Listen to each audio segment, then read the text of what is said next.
She writes good music, eh? That's another one of hers. Yes. So in about a year ago, when I started having a conversation to do a sermon a month, I laid out a plan for what I would, topics for every month. And I did the first 7, and then I said, the church's response to contemporary social issues, August, September, October, November. But I didn't know what they would be, and I didn't know quite how to figure them out. So at least it filled out my chart, and it got me this far. Then I saw the survey that Clemson circulated around, and I said, well, maybe I'll see something in this. So what I've done is I took the survey that Clemson did on what you all thought were the key social issues. There were 5 that had sort of bigger-ish numbers, and I grouped those 5 into 3. So I'm going to do, today I want to talk about ecological responsibility, climate justice. Next Sunday I'm going to deal with inequity, and the third on diversity and inclusiveness, those kind of things. But today I want to focus on ecological responsibility, climate justice. And part of the role that the church has to play in this kind of social responsibility is to help frame what the question is, and to find ways to get beyond the loggerheads that tend to precipitate conversations in this arena. the common loggerhead in this arena is global warming, which we don't believe the scientists, or jobs, which we got to have. But, okay, those are fine. But as long as you're fighting over those two things, I think that's a conversation that's going to go like this. It's going to be at loggerheads. And part of what the church's role is to try to look to the deeper issue and to find ways to allow people to move beyond the tension that they're having at the surface level to a deeper level. Now, I'm on risky ground here, shaky ground here, but that's okay with me. I'm going ahead. So, the key question for me, relative to the whole question that gets booked under environmental justice, is what is the human's role on planet Earth? And if you say the human's role is to go forth and be fruitful and multiply, well, the planet cries.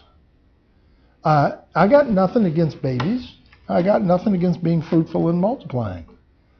But there comes a time when we need to go beyond that. If you say the human role is to have dominion over the birds and the fish, the planet cries. But the problem is, we have no big compelling story that goes beyond that. The best we have is, well, let's take care of what God gave us. But even that is not adequate. Because that's sort of just don't make the problem too bad. What I think we have to try to figure out is what is the real role of the human species on the planet. And one of the way I tell this is the universe. Some of you did the universe story walk last week at my house. The universe has been working for 14 billion years to get a species that knows how to think, plan, and work together for with long-range thinking. And let's take that seriously. What if it was the case that the universe has been waiting for the humans to participate actively in shaping the future of the planet? Now, whether we like it or not, we are shaping the future of the planet. That's not a question. Several years ago, when they were trying to put the third runway in out at the airport, a bunch of us, I live right near the airport, and I was trying to complain about it. And some of us did some calculation. They said FedEx was going to provide 1,500 jobs, but we concluded that if you pave 300 acres of clay soil, you reduce the groundwater by the amount of water that 1,500 people drink in a year. So the airport said they were going to provide 1,500 jobs, but they were going to take away their water. Now, that's not exactly a one-to-one correlation, but let's think. Or cutting down trees. I did the calculation on the number of trees that they were going to cut down. I concluded that it meant that the choir at UUCG could not breathe if they cut down that many trees. Well, that didn't seem to be very fair. So we have to find ways to shift and begin to give people positive images of the Earth-human interaction. On the Universe Walk last week, I pointed out to some of you that we have these little trees called Florida torreillas. They're about this big. They don't look like much. But the Florida torreillas used to be native here.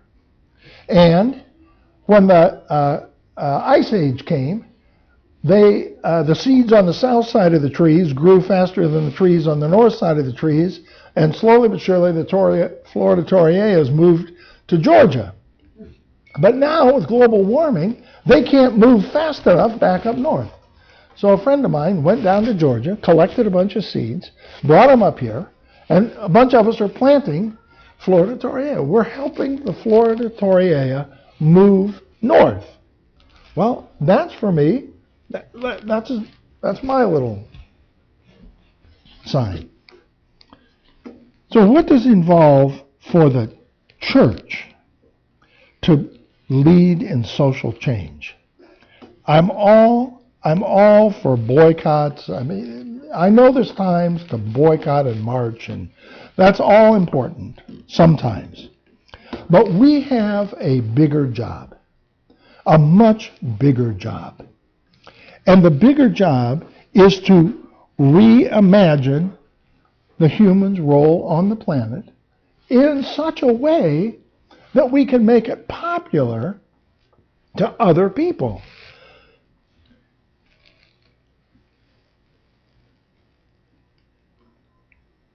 So, and part of that means finding ways to give people a new way to get meaning out of their relationship with the natural world. And that has been, that's getting lost as a skill. As we moved away from farming, now people don't want to farm. They don't want to get their hands dirty. Not me. Well, so we need to find ways to move, to give new ways to find meaning out of care and participation in the natural world. So what might that involve? Well, let me say this. Part of my journey over the past, sadly, 20 years is a frustration but with why the environmental movement, the ecological movement, why this stuff isn't taking hold. Why? I mean, what's the problem? I keep asking myself, what's the problem? And my answer, as I said before, is people don't have, the general population of people don't have practical ways that they can tell of how the human species got on the planet and is participating in an emerging future. We are stuck, generally, in a fixed universe where the object is to do right, find out what is good and do it. But the fact is, and I've said this on numerous occasions here, you'll think it's a broken record, we are participating actively in an emerging universe. But we don't know how to do that. My father, that is not what my father taught me. My father taught me to behave. And there came a time when I had to say, Dad, I ain't doing what you just said. But we don't have the skills, the self-understanding, and the stories that are necessary for participating in an emerging universe. Several weeks ago, Tim was here, and he read that poem on Ursula and Larry's big decision. Remember that one? Yeah. About the two monkeys. Well, I don't care whether that's your story or not, but what is your story about how the human species showed up on the planet? Did they drop in out of a spaceship? Fall here from the moon? I don't think so. And you and I are involved in a time of transition that is like the time of transition when the human beings were first realizing, well, shoot, I don't have to swing through the trees. I can walk. I can build a fire. I can carry my food. We are at that kind of transition for the human species because We are all interconnected. We all see each other. Television shows us everything. And change is happening rapidly, and we are unprepared. And so part of what I'm trying to say to people like you all, to the church, is that's our job. Figure out how to equip people to participate in an emerging universe, which is what we have on our hands. Now, later, after this sermon, we're going to sing a song. Actually, I'd like to congratulate my wife. The words are by her. It's to a familiar tune, When the Saints Go Marching In. But her song is about when the human species decides to take responsibility for planet Earth. Now that song, you'll see it. You can cheat and read it while it's in your program. Nobody's listening now. But the old words to When the Saints Go Marching In are basically, I hope I can get off the planet because my life is terrible and I want to get up there and be an angel. Well, if that's your song, oh, I want to go away from here and be an angel someplace else, are you gonna pick up the trash? No. That's so we don't have songs that tell us about how to be a responsible human in relationship to the planet. We have songs. There are songs that are sort of, oh, I like to look at the trees. Those are important songs, but what songs do we need to have about how my future and the tree's future are the same and we're working together? And then that raises another question is, how do each of us actually participate in, say, working with the trees? What kind of conversation do you have with the trees on your property? Hey, tree. Well, we've had a conversation with the oak tree and the dogwood tree. We basically talked to them, and the dogwood said, you know, that oak tree is crowding me out. So we said, well, we talked to the oak tree, and we said, if you lose one branch, is that going to ruin your future? No, the oak tree said, I can make it with one branch gone. So we cut the branch off, and now the dogwood tree has a whole lot more light. Now, that's a mythical, it's a real conversation. And so we need to learn how to tell the story of the human role in creating the future. We need new songs that tell us about an active role in the Earth-human relationship. And as leaders, faith people, we need to provide more experiences for people to have direct participation with the natural world. Now, a couple of weeks ago, we were walking over through the bicentennial garden, and we were remembering when the straight line winds decked all the pine trees in the bicentennial garden, and there was a big tree plantation over there. And now those trees are, wow, they're impressive. Well, that kind of involving people and that kind of participation, direct participation, that's the kind of thing that the religious people, that's our job, to call people to relate to the natural world in a new kind of way. And then I want to look finally at some practical things at the individual level. Because people do see us. And I've often told, I did a human development project in Wyden, West Virginia. I lived there for 3 years, and I tried to help. This was a really poor mining community. And we tried to help. When we got done, so I raised money, and we started a youth corps, and we opened the gym, and we organized basketball tournaments, and we got kids involved, all kinds of stuff. When we got done, we asked, somebody was saying, well, what's the most important thing that Nelson did? And this one fellow said, well, he hung out the laundry. I'm like, he what? He hung out the laundry. And I said, well, why is that so important? And this guy said, well, I never hang out the laundry at my house. And it gave me the idea that if I would help my wife, then she would have more time to do things for the community. So the little things that we do make a difference. So one of the things that we can work on is our language.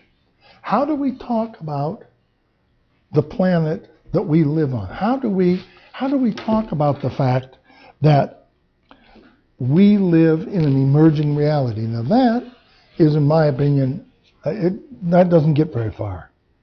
But I've made a big point of trying to say, when instead of saying God's creation, I try to say planet Earth, because that's usually what people mean, and it breaks the logjam of we live in a fixed reality that we have to fit into.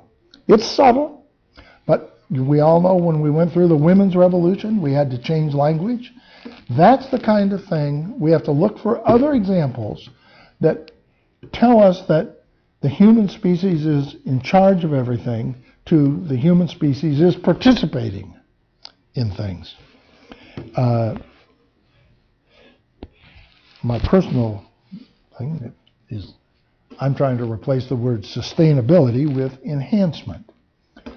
The task is not to just hold on to what we got, but how do we enhance the planet for everybody? The poor people, the rich people, and the trees, and the rivers. So what are practical things? At the end of last Sunday, somebody came to me and said, are you recycling things? I said, no. And that concerned me because we all got together and we didn't really recycle. Okay. But as I thought back through it, I tried to organize everything else in the day, and that sort of fell through the cracks. Maybe the next time this group has a potluck or a picnic, we can get somebody, but it would take somebody to be responsible for seeing that it got done. In my family, we recycle everything, but on Sunday we missed. How do we simplify our living? How do we I've jokingly thought some of these. What if we made smaller houses? What if we figured out ways to get smaller houses? And how do we have more experience of the natural world? These are kind of practical things. How do you and I begin to tell people our stories about the fact that we had a positive relationship to the natural world? Because frankly, most people don't. Many people don't have positive stories that they share. Just talk about the birds. Watch the chipmunk. And lastly, so I have been, for several weeks, I have been saying that